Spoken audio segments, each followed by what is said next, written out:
Hello and welcome to episode 4 of our journey through William Shakespeare's Macbeth. Last time we met the King of Scotland, Duncan, and we heard all about Macbeth's brave but vicious actions during battle. We also previously learned that there were 3 witches who were awaiting a meeting with this brave warrior. Today, as we look at Act 1, Scene 3, we will arrive at that prophesied meeting. Macbeth is about to meet with the 3 weird sisters, and we will take a huge leap forward in terms of plot development when we hear what they have to tell him. Quick reminder on annotation. I will be annotating general plot points in green, contextual factors in blue, and writer's craft in red. In a similar way to that first scene, we mark the entrance of the witches with a blast of thunder. The unnatural weather showing the disruption to nature and marking the arrival of the supernatural entities. We are plunged into another interaction between them. Here they begin by calling each other sister, and this is possibly done just to confirm to the audience that the characters were female. Quite often during Shakespeare's time, younger men or boys who didn't look particularly masculine would play the female roles in plays. Rumour has it that Shakespeare himself took on the role of Lady Macbeth in some early performances. The second witch confirms she's been killing swine, possibly in a dark magic ritual. Contextually, whenever a pig was found dead at that time, people believed that witches were to blame. Number 3 is important, and it's linked to the witches and the idea of the supernatural throughout the play. Shakespeare here shows that with 2 instances of repetition. First witch then begins to tell a story, explaining where she's been and what she's been doing. This level of manipulation from the witches will become more evident as the play progresses. So much so that I would label this section up as foreshadowing the actions that the witches will take later in the play. Here we hear that the witch has been meddling with the lives of a sailor and his wife, that she will follow him to Aleppo, which is Syria, in a leaking boat. More evidence of the witch's power, as obviously that is impossible without magic. The second witch then offers to give her a wind, showing the witch's power to control the weather. The third witch makes the same offer. The first witch then replies that she has all the other, confirming that they can control all weather, not just thunder, lightning and wind. Because of this, I think there is the possibility to speculate that they control all the weather in the play from this point. We will see how the weather is discussed when Duncan arrives at Macbeth's castle later, and we will come back to this point when we get there. Shakespeare then uses a simile to suggest the lengths that the witch is planning to cause chaos in the sailor's life. She will drain the life out of him until he is dry. And there's also a suggestion here that this is a sexual reference. Another rumour around witches was their seduction of men that they would meet. Shakespeare could certainly be addressing that here. The planned manipulation is continued with an explicit foreshadowing of Macbeth and Lady Macbeth's fate. The witch will deny the man's ability to sleep in order to lead him to madness. This idea itself is also another reference to the idea of natural against supernatural. Sleeping is one of the most natural activities that all living things need. The supernatural witches seem to have some sort of power even over this as well. And then the foreshadowing continues as she claims that she will leave the soldier a cursed man. Macbeth faces this same fate due to his descent from brave soldier to cursed tyrant. Shakespeare is really driving home the supernatural imagery in comparison to religious ideals in this scene. There's another reference to the number 3 here, and also an implicit link to the devil. Witches and other evil beings are said to invert or disrupt the natural order of things. The devil's number is 6, which is the visual inverse of the number 9. So obviously 9 is linked to 3 through multiplication, but it is also linked to the devil's number 6. Speaking of the number 3, Shakespeare then uses a triplet. All 3 words here have connotations of tiredness, or weariness, reinforcing just how miserable and draining this journey will be. And this section is key. Shakespeare is directly addressing the idea of fated acts here. The witches can't change what is fated or destined, but they can and will manipulate humans so that their destiny goes awry. Here they will make the journey so miserable that the sailor will go insane. And we will see a more extreme example of their manipulation as the plot of Macbeth progresses. One last thing to note here about this shipwreck is that King James himself was almost involved in a shipwreck that he put down to the presence of witches and the supernatural. This section ends on an image of disruption. The witch has taken the thumb of the ship's pilot as a trophy, or potentially to use in some kind of spell or potion. This is an introduction to the idea of the witches using natural objects or tokens for their supernatural ends.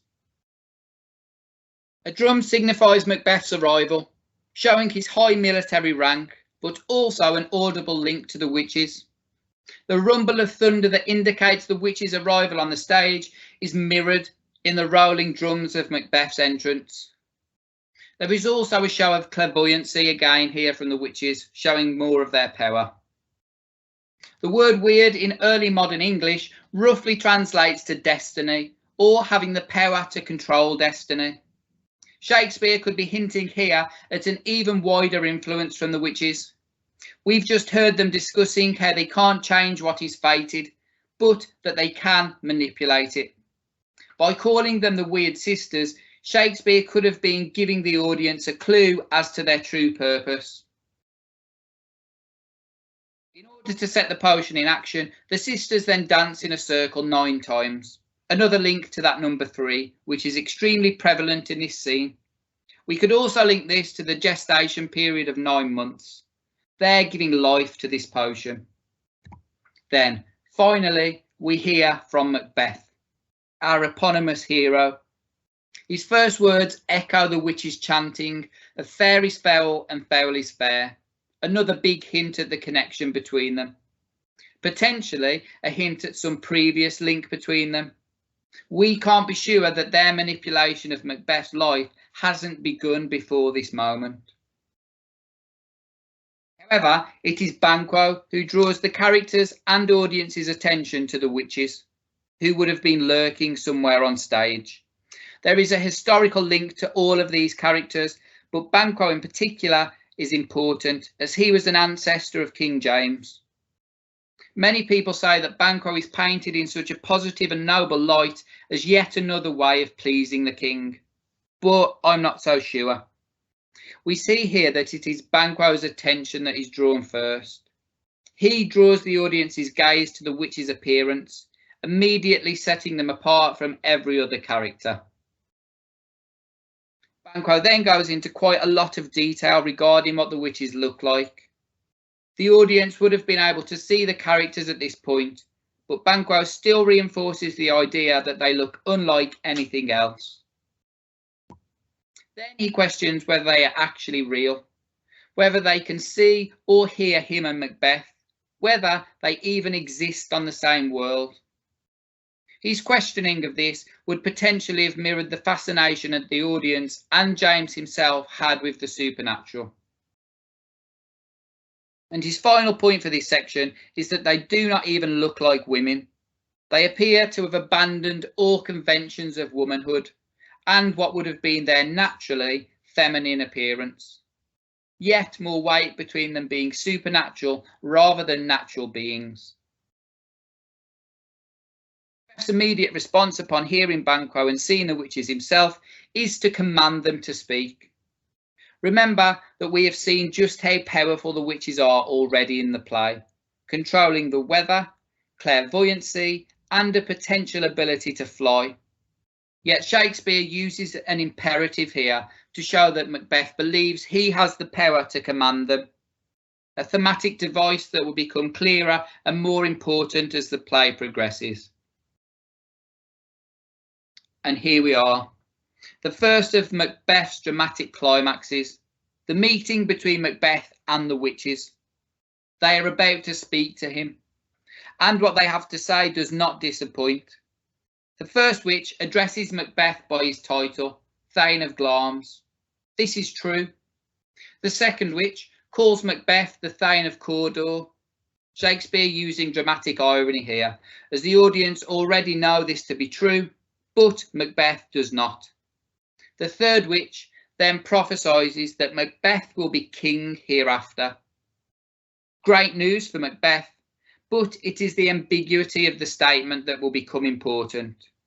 There is no specified time for his ascent to the throne, and this is vital. It is the first example of the witches equivocating, using ambiguous language to conceal the truth and manipulate their targets. It is this ambiguity, combined with Macbeth's hamartia, his fatal flaw of ambition, that will, in the end, bring about his downfall. Banquo sees Macbeth's response. The first time we see how perceptive of Macbeth's character he is. Banquo seems to fear what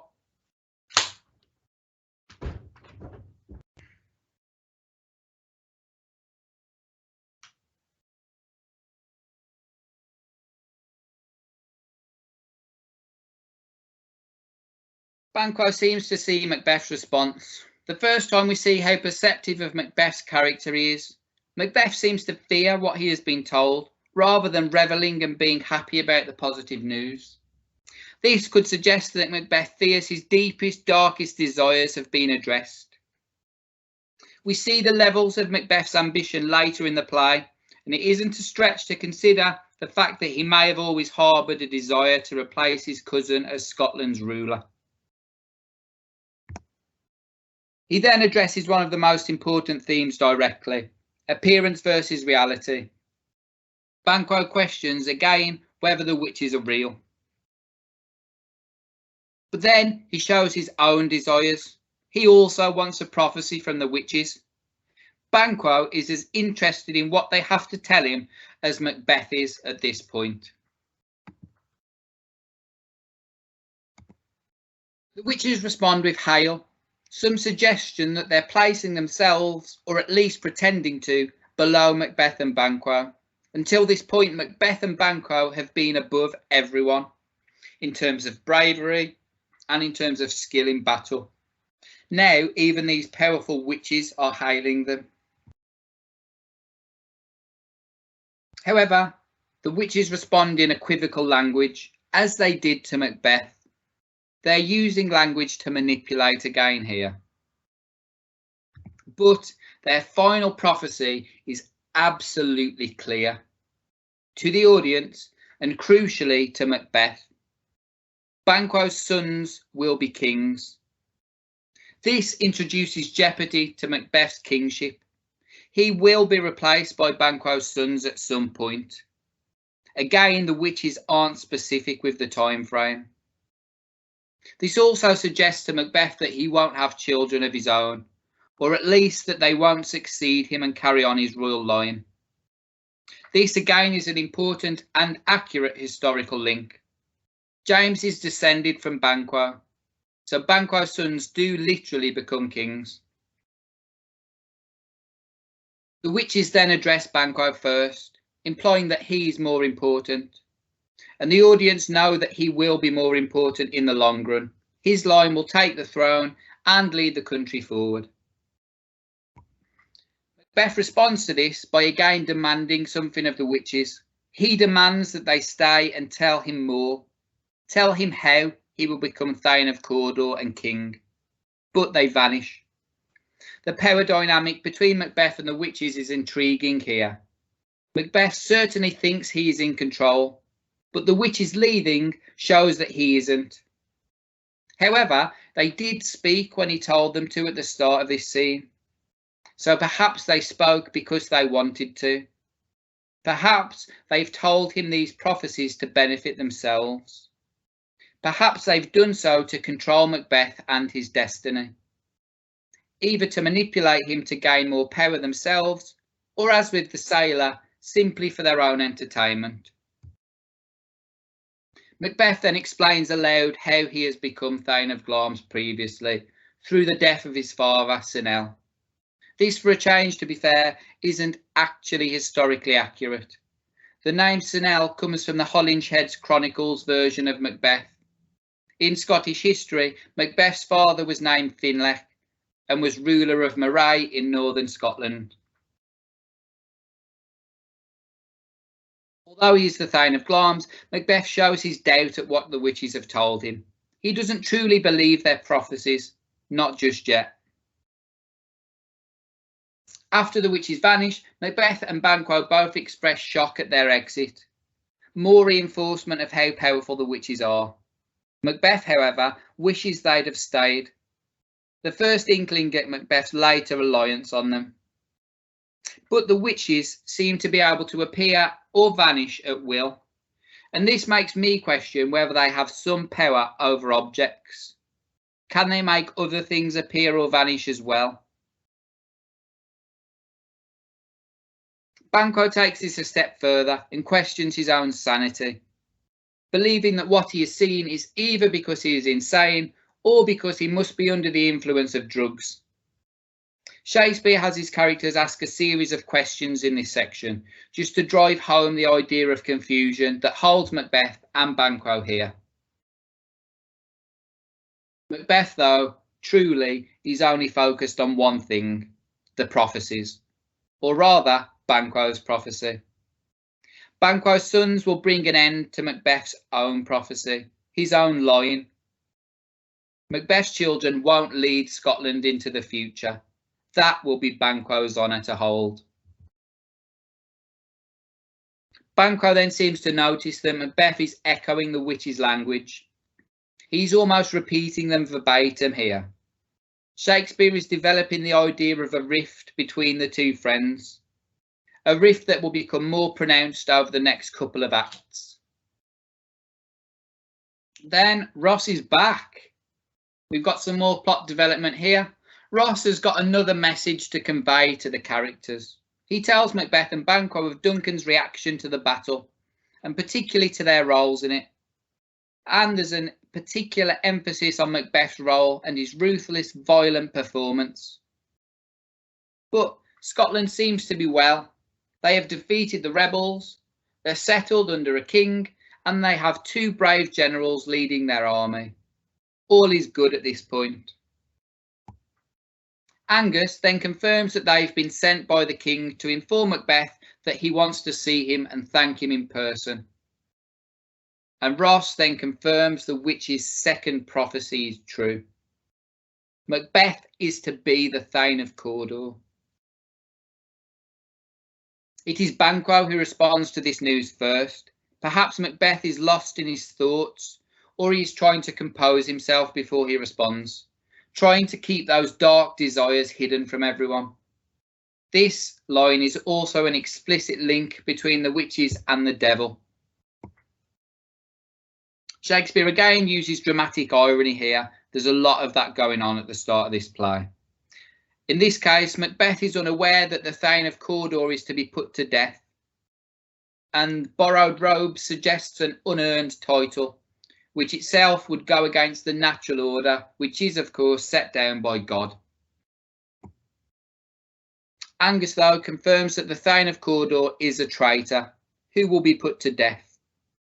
Macbeth is to inherit his title as a reward for his loyalty and his bravery in defeating the rebels. But then we've got the first instance of Macbeth revealing his inner thoughts to the audience through an aside. An aside is used to give an audience a deeper understanding of the character's thoughts and some plot details. Here Macbeth reveals that he wants the throne. The witches have been right up until this point. He desperately wants their third prophecy to be as true. Macbeth's ambition has torn to the fore. However, this is then immediately hidden as he addresses Ross and Angus, a clear instance of that appearance versus reality theme again. Macbeth's concerns around Banquo's prophecy are really playing on his mind already. It is this fear, more than anything else, that will consume him and lead to tragic consequences later in the play. And this little section is really key. Macbeth's lust for power has corrupted him. His ambition has been poisoned by the witches, and their evil power has seduced him. He believes that it is them and them alone who can grant him what he wants more than anything else, to be king. They have promised him, so it must come true. We are already a long way from brave and noble Macbeth at this point. Enkindle is a very interesting choice of verb here. It would seem to suggest at a lighting of Macbeth's ambition, but also, ironically, at the start of his descent to evil, and a link between the enkindled fire of ambition and the fires of hell. We've seen that Macbeth is already seduced by the witch's power. Banquo is not. He doubts what they say and questions their motives. It is said that Banquo's intelligence and goodness are a nod to King James. I wonder, though, if he would have been so good had he been told that he would be king. There's no real jeopardy to the situation for Banquo. Unlike Macbeth, it is not Banquo that will become king, but rather his children. Banquo knows that all he has to do is wait. More appearance versus reality now. Banquo suggests that maybe the witches are telling them some truths in order to hide a greater deceit. And Banquo has essentially figured them out at this point. But Macbeth seems to be in a hypnotised state throughout the rest of this scene. Shakespeare uses aside to great effect again here to show how obsessed Macbeth is with the idea of becoming king. It is all he can think about. He ignores Banquo's warning about the witch's motives and instead he focuses on what he might have to do to become king. He almost seems to be trying to convince himself that the witches are good people at this point. However, Shakespeare's use of sibilance makes him sound as if he is hissing. He is the untrustworthy serpent now, planning to deceive and corrupt all around him. Immediately after trying to show the witches and the supernatural as good, Macbeth seems to be considering regicide, the ultimate evil crime, showing just how unhinged his mental state is becoming at this early stage. He does, however, seem to understand just how bad regicide is. He states that the idea alone is worse than anything he has ever seen in battle. And remember, he has just been fighting in an incredibly violent conflict. Shakespeare uses this to start showing his audience just how evil the act of regicide would be. The idea of it alone has shaken Macbeth's mind, but he seems sure that that is the only solution. And here Macbeth, he just seems to be losing his grip on reality at this point, really. And in a wider sense, there are discussions over Shakespeare's use of asides and their purpose. Banquo's comment here would appear to suggest that the aside showcases inner thoughts. The suggestion is that Macbeth seems hypnotised, lost in thought. The other characters recognise this, but they don't hear what he has to say. Macbeth is now uncertain though. Here he's hoping that he can just wait and become king. It's the equivocal nature of the witch's prophecies that create the uncertainty here. He doesn't know how long he will have to wait. This is what will create the conflict that we see in the next couple of scenes. More on the idea of robes now, and here on the idea of ill-fitting robes, stolen titles, or not living up to that title, something that will become key later on. The comparison here will almost be repeated. Here, though, it is used to draw more attention to Macbeth's frame of mind. He is consumed by the thought of becoming king. Banquo draws him back to the present, and we have another example of repetition. That word again, worthy, used to describe both Macbeth and MacDonald earlier in this act. This line is what brings Macbeth back from his hypnotic state, and he addresses the meeting that they will have with the king. Interesting that the use of the word worthy leads directly into discussion of meeting with the king, as it is these worthy characters who have betrayed the king throughout. Macbeth apologises. Shakespeare is making sure that the audience know just how consumed and distracted he has become. The witches already have an almost complete power over his mind. This scene then ends with a couple of key plot points. Firstly, the group will go and meet with the king. Macbeth, the loyal soldier who is contemplating committing regicide, is to be in the same place as the king, who may well become his victim. Then Macbeth plans to speak honestly with Banquo. This never happens, but it appears to be his intention here, or his intention is at least to make Banquo believe that he can still trust him. Okay, there we go. Honestly, I'd forgotten just how much happens in this scene. There's a lot set up here that is absolutely vital going forward. Shakespeare has hinted at the conflict between Macbeth and Banquo, introduced the possibility that Macbeth could commit regicide, shown that Macbeth has been seduced by the power of the supernatural, and explored how his hamartia of ambition has been exploited by the witches. Now we are set up for the next phase. Macbeth meeting with Duncan, a potential honest discussion with Banquo, and Macbeth officially becoming Thane of Cawdor. All of this takes place with the witches hovering ominously just out of view, their malevolence lingering and influencing all of the characters, with or without their knowledge. If you've got any extra notes that you think would be useful at this point, please add them to your scripts, and feel free to add them in the comment section down below. I'd love to see what you're thinking about what's happening. And please don't forget to like, share and subscribe to the channel. You can also find and follow us over on Instagram at OpenBookPC. I'll see you next time in the palace for that meeting between loyal Macbeth and his king in Act 1, Scene 4.